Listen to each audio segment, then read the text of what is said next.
दोस्तों, पवन सिंह ने ऐसा क्या बात बोल दिया सोशल मीडिया पे जो हड़कंप मच चुका है। तो चलिए दोस्तों, आज आपको मैं जो है पूरी वीडियो अंत तक ज़रूर देखना, क्योंकि ये क्या कुछ कह रहे हैं पवन सिंह पावर स्टार नचनिया के लेके। जो सुनिए इस वीडियो में नचनिया के लेकर क्या कुछ कह रहे हैं पवन सिंह। किसी के मुंह से जबान अगर फिसल ही गया, नचनिया शब्द निकल ही गया, तो उस पे ज्यादा रिएक्ट नहीं करने का।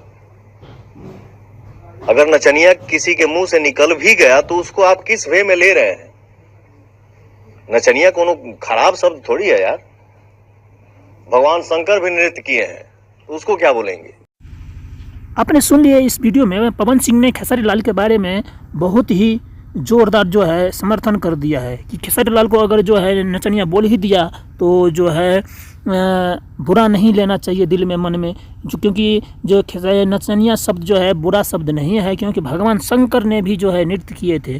तो उसको क्या हम कहें कि नचनिया जो है एक कला है, एक गुण है, जिसके अंदर टैलेंट है, वो नाच सकता है। तो दोस्तों, इस पे आप लोगों की क्या राय विचार है नचनिया शब्द पे, कमेंट्स करके जरूर बताइएगा। पावर स्टार पवन सिंह और खेसारी के बीच में जो घमासान युद्ध चलता रहता है आजकल देखते हैं सोशल मीडिया, अब जब से खेसारी लाल जो आरजेडी में शामिल हुए। दोस्तों, कमेंट्स करो जरूर बताइएगा। धन्यवाद।